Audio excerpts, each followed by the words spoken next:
I believe that this is the season of the Philippines.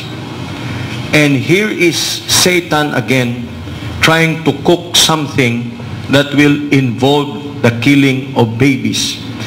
You will ask, are you sure, Attorney Kanya, that this is a new move that will involve the killing of babies?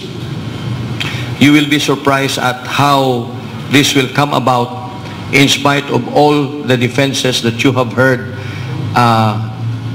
involving the RH law. But I want you to just be open-minded and be ready to perform our work as intercessors and watchmen for the land. This is about Republic Act 10354, the Responsible Parenthood and Reproductive Health Law. The Bishop of Bacolod City, Bishop Vicente Navarra, requested me to prepare this lecture to be given to all the Catholic groups in Bacolod City. That means all the priests, all 130 or so of them, all the nuns, all the administrators of Catholic schools, La Salle, Saint School, LCC, so forth and so on.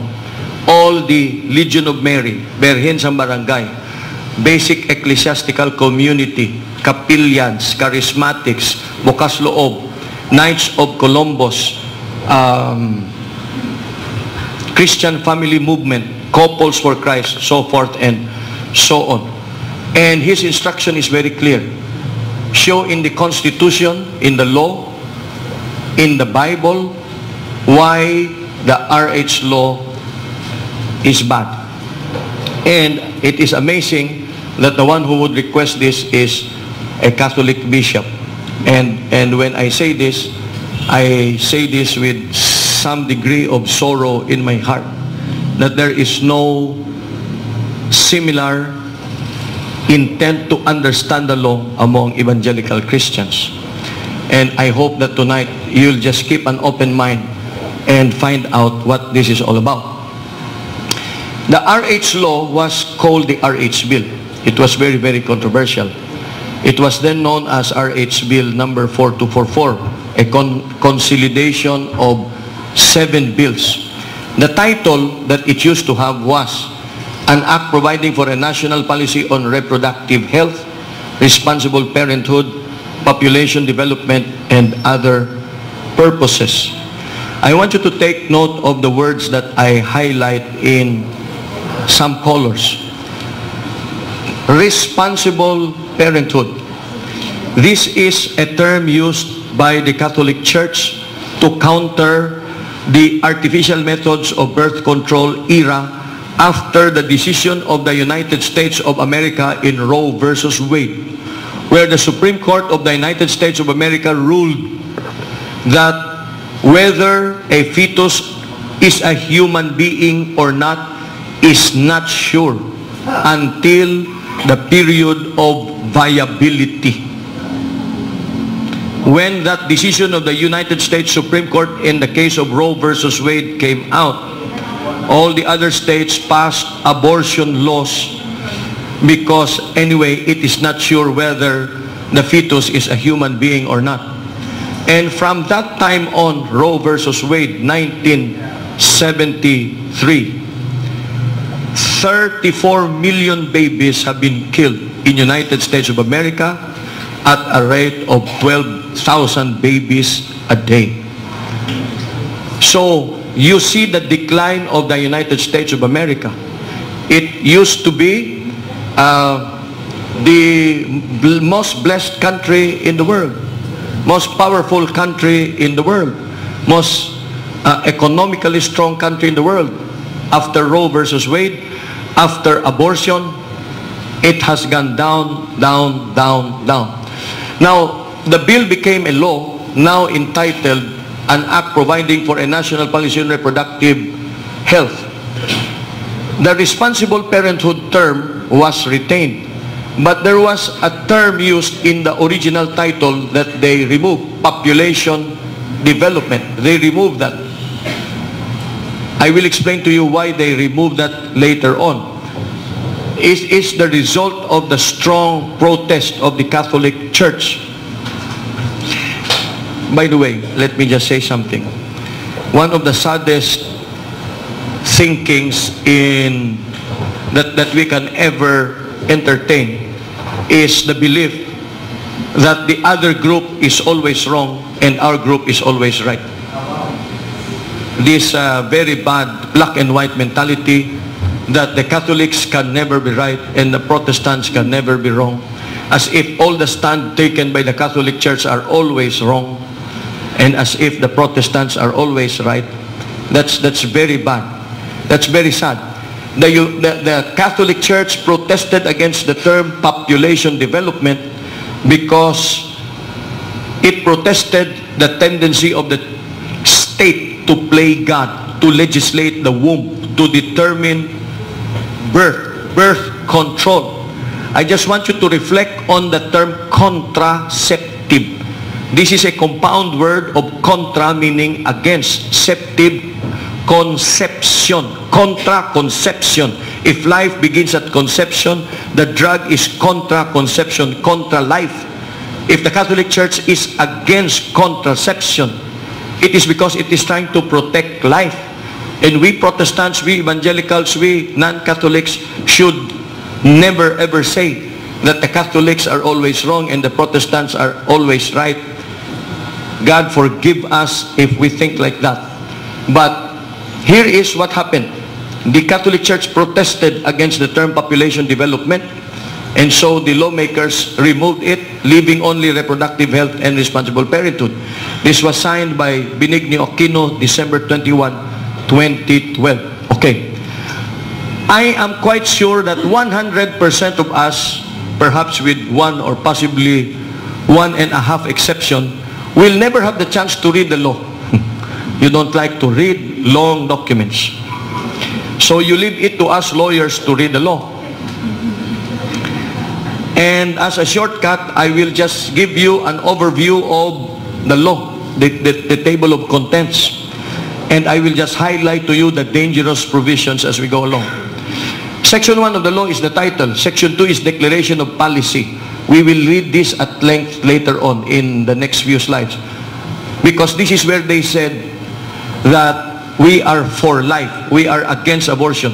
So all the flowery words I will show you there so that we will be able to give justice to Senator Loren Legarda, Risa Hontiveros, Chis Escudero, etc., who say that we are not against life because we are against abortion. It's in the declaration policy. Itudlo ko na daton. It's really there. But in spite of that, I will show you that this is a very dangerous law. Section 3 follows guiding principles for implementation, and here is Section 4, definition of terms. You have to be a lawyer to understand the danger that comes out of RH law from the definition of terms. We have a principle in criminal law which is translated this way: there is no crime if there is no law defining and punishing the crime. Nola crimen, nola whatever, etc. Isi criam poro sale eri. Ice cream for sailor. I forgot the Latin fancy words. Okay? But here is the problem with the definition of terms. Section 4. It defined so many terms. But 2 or 3 terms it never attempted to define. First, conception. It never defined conception. Why? Because we have a policy in the Constitution that says the state shall protect the life of the mother and the life of the unborn at conception. Wala nilang i-define. What is conception? Number 2, they did not define the rights of the life of the unborn at conception. And number 3, they did not define the offenses against the life of the unborn at conception.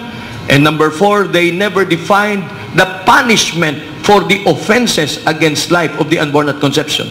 Remember, if they are not defined, there is no way that you can punish the act of hurting, endangering the life of the unborn at conception. In spite of everything that they say, that we will protect the life of the unborn at conception. We are for life. We will do everything in our power to. If there is no definition of terms, that is what we call in the dialect, lango-lango, labutaw. For example, I'll give you an important principle in law. For example, rape. What is the old definition of rape? Rape is when you attempt to have sexual intercourse, whether you consummate it or achieve it, attempting or doing forced sexual intercourse on a woman. That means it's committed by a man against a woman, against her will, or depriving her of the will to resist. So the elements of the crime are defined. It is sexual intercourse. Any other form of sexual molestation, not in the nature of intercourse, does not qualify the act for rape, because the law has to define what is rape. Now, when that is defined, then here is the classes of penalties. Pak, pak, pak, pak. What is the difference between, for example, theft and robbery? Theft and robbery is the same when it comes to taking property that does not belong to you. But it becomes theft when no force or violence is involved. When force or violence is involved, it becomes robbery. So, kung ara na siya, ginkuha mo na, that's theft. Kung ara na siya sa kay babes, kag gintayaan ko sa kutsilyo, kag ginsumbag ko siya para makuha ko niya, that's robbery. Because the law has to define. RH law does not define what is life of the unborn at conception. What are the rights of the life of the unborn at conception? Because we will discuss later on the popular Protestant objection to what can we do about RH law? It's already a law. Why can't we just move on and get on with our lives? I explained ko na karon. Hiring of skilled professionals and skilled birth attendants, healthcare facilities. Now, here is section 7. Access to family planning. You read that, there's nothing wrong with that. Access to family planning. But you read the contents of access to family planning, it's not access. It is massive distribution, and access is passive. Just making it available and then waiting for the person to get it, that's access. But in the law, it's not access. It's systematic distribution of pills, IUDs, condoms, etc. that are to be distributed in every purok, barangay, public school, etc. Lagson kagid kiya sang gobyerno with family planning, but they entitled it access to family planning. Okay. And then they created this very nice office, section 9 and section 10. The Philippine National Drug Formulary System and Family Planning Supplies. In section 10 says procurement and distribution of family planning supplies. You read that, the English does not offend you. Why man na diferensya? But if you read with understanding, this is supposed to make you very, very sad. Why? Because the RH law created an office devoted solely to the purpose of procurement and distribution of family planning supplies. It is an office that will handle the drug formulary system and family planning supplies needs of the Philippines, and its mandate is to ensure that there is no end to the procurement and no end to the distribution of family planning supplies. Here is the horrendous implication. I will ask you, do you hear of any law in the Philippines that is tasked and mandated to determine and monitor and check and ensure that every house has potable running water, drinking water? That every house has a clean sewerage system for waste disposal? That every house has access to electricity? Why would the Philippine government set up an office devoted to the exclusive function of being sure that there will always be condom and pills and IUDs in the Republic of the Philippines?